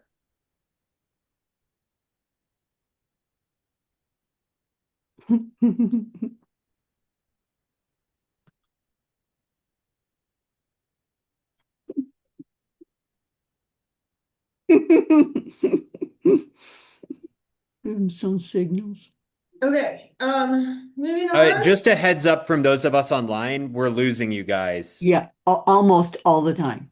We have no idea what you all are talking about. I think I volunteered for something that I have no idea what it is that I volunteered for You because know what? you It might be disappeared. cutting off because, oh, it says my internet connection is unstable. Sorry, Ah, guys.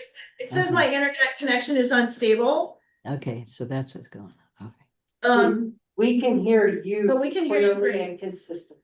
Oh, okay. So every time David and I say, "Hey, you've gone away," you can actually hear that. I don't think so. Can you hear us now? Can you hear me now? Because you are no longer there. You are frozen, and not and who's ever talking is not being heard by us. Thinking that is Yeah, I'm gonna hop off. The connection's bad enough that I don't think I have much else to add.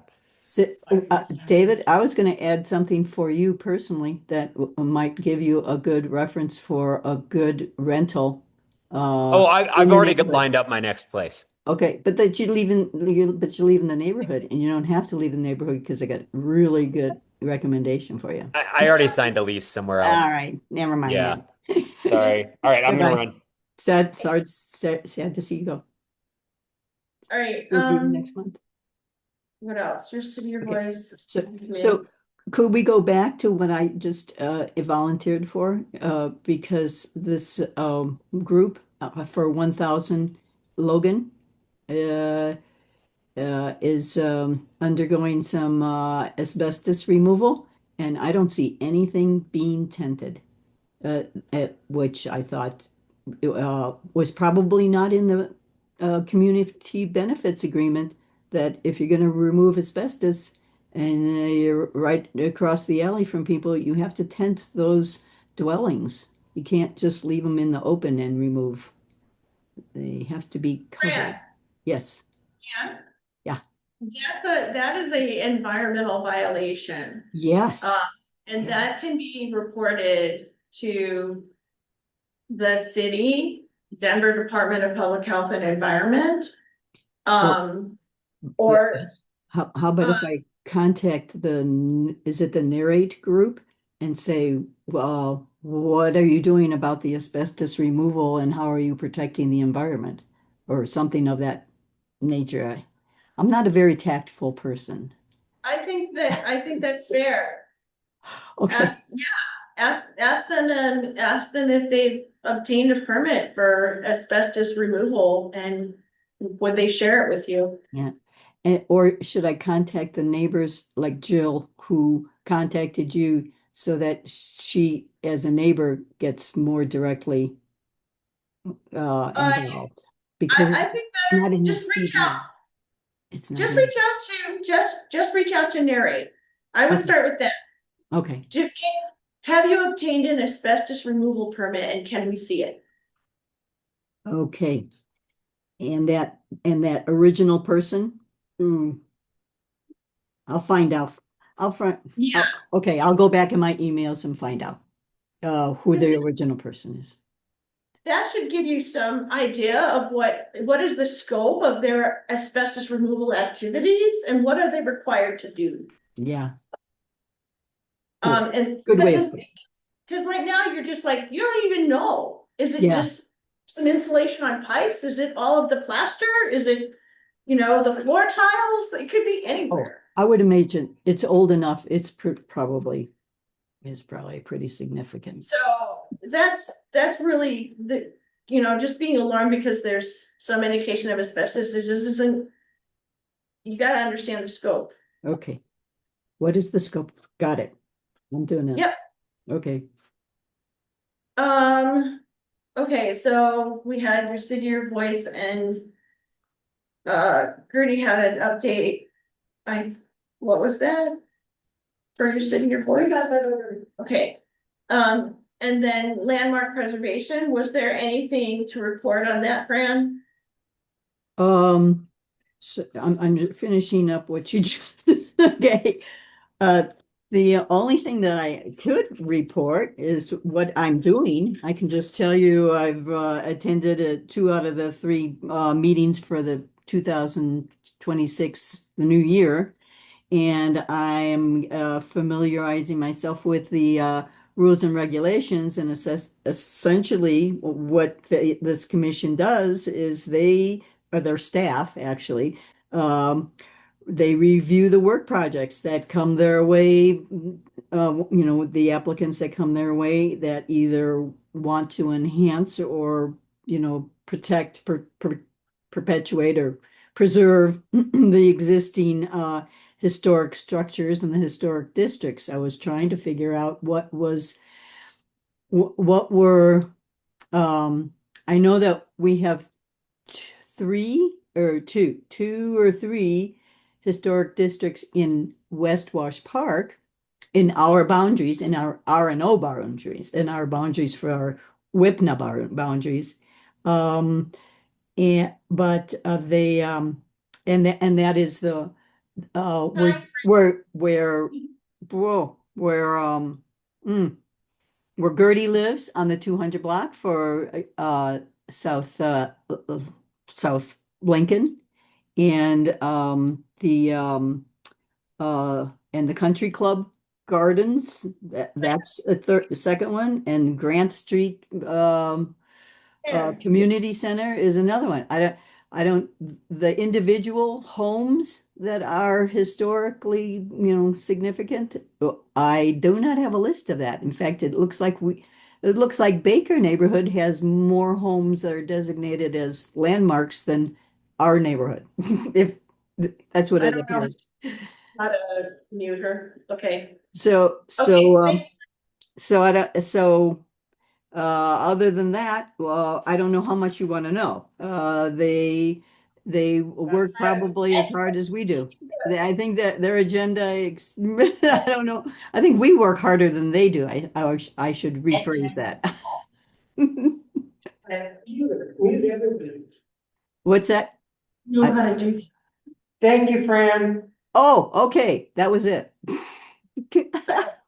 That was my report. I have all these notes written down here. Okay. All right. I shouldn't have worked that hard. Yeah. So anyway, I'm just gonna skip to upcoming meetings. I know Gertie. I also want to let everybody know that the Landmark is updating their Windows requirements, and they are making it easier to replace Windows, and they are keeping the really strict regulations concerning the front windows and windows that are really exceptional. And I don't know how else to say it, but that Yeah. update of the guidelines is in the works. Good to know. Okay, moving on. Thanks for reading my notes for me. Was there anything of note in ink transportation or ink zap recent meetings or not? Zap is next Tuesday. Yep. Transportation, the sidewalk stuff is ongoing, and Okay, I don't think that's a huge need for discussion, other than it's kind of. the east side of our neighborhood surrounding the park is getting priority over everything else with D7. That's the only thing we need. Should we be letting the neighbors know about that in the newsletter, Thomas? I think we. I sent out an email about the sidewalk, survey. Yeah. But if there's more things, cause I send out an email, usually around the first of every month, reminding people about our upcoming meeting, I can include sidewalk stuff in that email. If you just send me what needs to be sent. Yeah, I was like, I don't even know what's to be sent. They're doing a survey, but have they? It's more of, this is what's going on, this is what we're doing, this is how things are progressing. It's not really we want your feedback, it's more of, we just need to check boxes. But don't you think it's our responsibility to let neighbors know what is going on? when they have an opportunity to give authentic feedback and input, absolutely. In this case, I don't think that they can really do much about it. Yeah, but if the city has an opportunity for feedback, whether or not we think it's bullshit or not, I think we should let neighbors know. Like, will the city actually take it? Probably not, I mean, other than the survey, what else is there? right? That's the mechanism at the moment, right? Like, they haven't rolled something out and said, hey, here's the number to call if you want us to replace your sidewalk. They haven't done anything like that, right? No, that's, They're just taking our money. But they've targeted part of our neighborhood, and I think we. no, they haven't. But didn't you just say the east part, the east part of our neighborhood? That's what's been confusing is that the planning process for the entire city is ongoing. They did a section of our neighborhood and Washington Park East as a in-between kind of continuity of the old stuff. Nobody knows how that got done. The planning is where things are continuing to happen, but no, there isn't any indication of where the next construction sites are gonna be happening.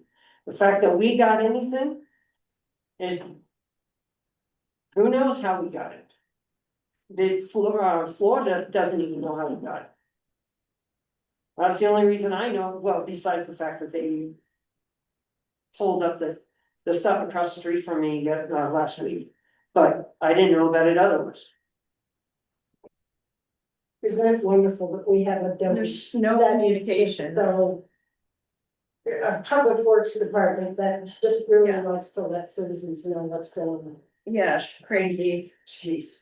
Okay, so, upcoming meetings, there's a community meeting on data centers, that came through the mailbox, so that's of interest, same night as the INCSAP. And then Vanderbilt Park East, there's an open house, so I think that could be interesting, because that's the park that's in front of the new stadium, the women's soccer stadium, so, and I don't know what that is going to entail. I don't know if, this CBA and GNA, we'll talk about that in the future, I don't know where you guys are at with that. Does anyone have announcements? City does have a sidewalk repair option. I can send that. Oh, they do, good to know. Email, and I can talk to Amy about it. Yeah, that would be good to have in our newsletter. Okay, so, reviewing action items. What happened? What do we got? Action items. We have the subcommittee has approved a motion to the board to, that we are in opposition to the variance request for 7-11. Motion to propose variance. Is this line item supposed to be for the action items that we decided tonight? Yes, yes, I'm Oh. typing them in here right now, because I wanna make sure I've got them. Okay, next. Oh, and I said I'd do a flyer.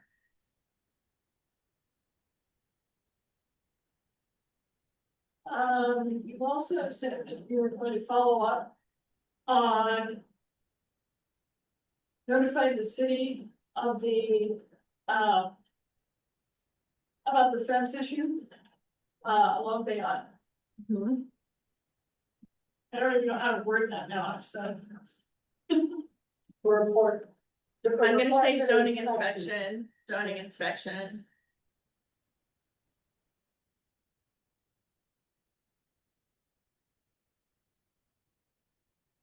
No, not again. You lost me again. No. Chris, Okay, you're back. Nope, you're gone again. Goodbye. I know you're saying something important, but it's not available. Send Chris, login instructions. Okay, Okay. Fran, how about Fran? I don't know if you can hear me. Fran, right, Fran is Okay, gonna, I'm gonna contact the narrate group on behalf of the neighbors' concerns on asbestos removal. I can also, I'll CC that to Jill because she's the main neighbor that lives right across the alley that's been contacting us. So does that sound like a plan since I can't hear you? Just nod if it's okay. can you, You're gone. I can't hear anything you're saying. let Uh, me share my screen. copy of Okay. the, Sorry, I'm just typing to, am I ahead That's of you, Linda? Have I missed any? that's okay. I just can't hear you, anything you guys are saying. So I don't know what the feedback is. Do I request a copy of the permit? Oh, Is that everything? do I request a copy of the permit? No, I'm Okay. requesting, no, I'm not, how am I requesting a copy of their permit? Is that what I'm doing? Asbestos permit. Asbestos removal permit. Oh, okay. And I was gonna CC this to Jill. I forgot Jill's last name. She's the neighbor that's been contacting us. Yeah, but I'll figure that out. Cool. Okay. That was fun. Yeah. I have no idea if you said anything of Meeting, significance. request for next month's agenda, I have the zoning, committee standing rules. Other than that,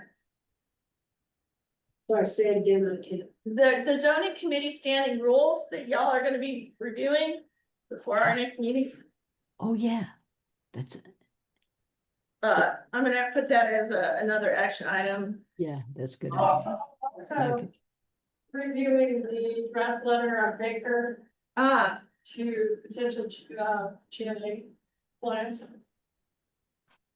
okay, and so we need to get that sent out to the committee. Draft. Baker. GNA. Letter.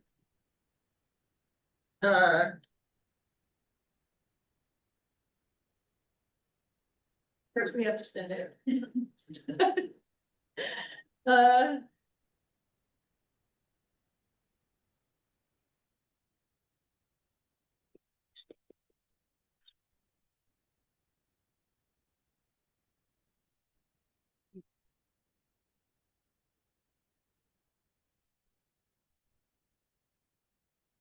Approve last month's meeting minutes via email. Dorothy Norby's name is messed up, but that's in the correction. I had a bother. Okay. Okay. Yeah. Okay, so we're like in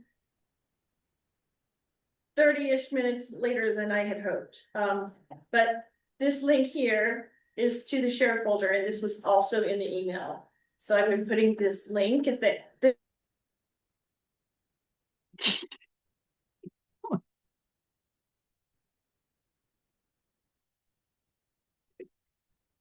Ah, I'm not here. there. The zoning, this is to the zoning committee folder for today's meeting. Okay, Okay, so that's where, here's the zoning committee rules folder. okay, So that's a Word document.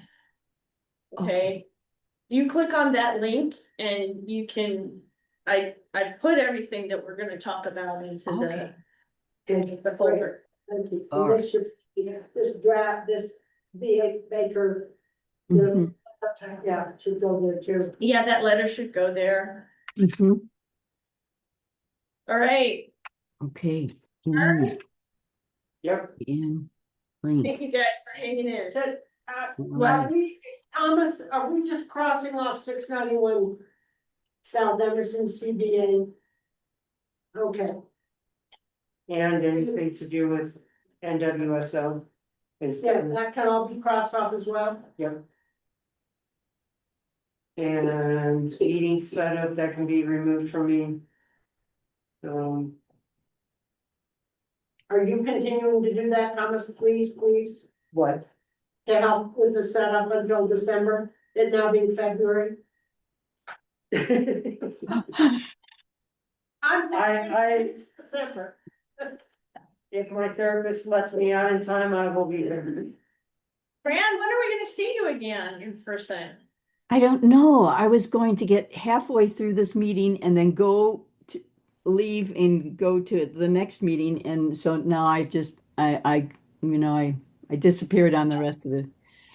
As All soon right. as you can get me a Hermione Granger time reversal time machine thing, that would be very helpful until I get through caucus and the Denver Dems and all this crazy business that's going on. Okay. Okay, Goodbye. well, I'm gonna end the meeting. Bye, Fran. Adjourn. Adjourn. Bye, Fran.